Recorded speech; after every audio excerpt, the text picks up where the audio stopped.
Baru-baru ini hype lagi tuh tenis meja karena kemarin Cing Abdel sama Desta itu mereka bikin pertandingan pingpong yang seru banget dan ditonton sama 250.000 views orang nonton secara live, dan itu membuat pingpong menjadi olahraga yang sekarang mungkin sangat diminati dan juga digemari atau kembali dilirik oleh masyarakat.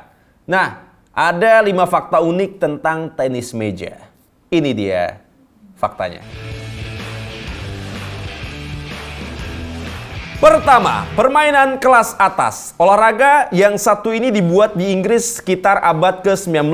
Waktu itu tenis meja hanya dimainkan oleh masyarakat kelas atas sebagai permainan dalam ruangan atau indoor setelah makan malam. 2, dulunya menggunakan benda-benda sederhana. Dulu orang-orang memainkan tenis meja menggunakan benda-benda yang ada di sekitar mereka. Misalnya untuk net biasanya ada di tengah meja. Mereka menggunakan susunan buku yang berderet.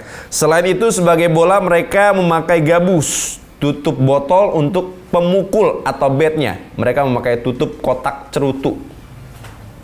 Gak modal ya. Mungkin saat itu memang belum tercipta ya. Dan ketiga, nama pingpong menjadi merek dagang. Tenis meja sering juga disebut dengan pingpong. Nama ini cukup banyak dikenal masyarakat. Hampir semua negara dulunya menggunakan nama pingpong. Namun, pada tahun 1901, pingpong dijadikan merek dagang oleh perusahaan Inggris Jacques and Son Ltd. Wah, kemudian setelah itu perusahaan lain pun harus mencari nama lain, yaitu menggunakan nama tenis meja untuk sebutan olahraga yang satu ini. Lalu di tahun 1920-an di Amerika Serikat, Jacques menjual hak nama pingpong kepada Parker Brothers. Kemudian merek dagang pingpong pun beralih ke Parker Brothers.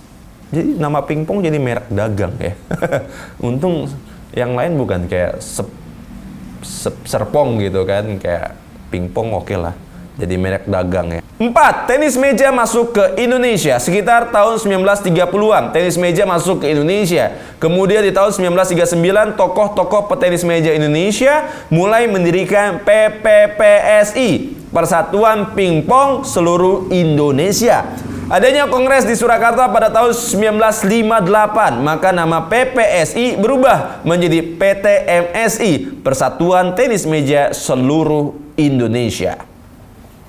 5, hampir ada di setiap RW. Nah, pasti kalau misalkan ada di pos ronda atau tiap RW, pasti mereka punya yang namanya tenis meja. Pasti ada. Lengkap ya, karena memang warga sering banget main tenis meja. Biasanya juga digunakan dalam perlombaan 17-an. Seru sih memang tenis meja, cuman memang mainnya kita perlu latihan karena tidak semudah apa yang kita bayangkan. Tapi kalau misalkan udah tek-tok gitu seru gitu ya kan. Seru banget sampai tek-tok bete kepukul orang gitu, tek-tok. Pokoknya moga-moga tenis meja olahraganya bisa menjadi olahraga terbaik juga di Indonesia. Bisa mengikuti sepak bola dan peminatnya jauh lebih banyak. Yuk kita majukan olahraga Indonesia bareng-bareng.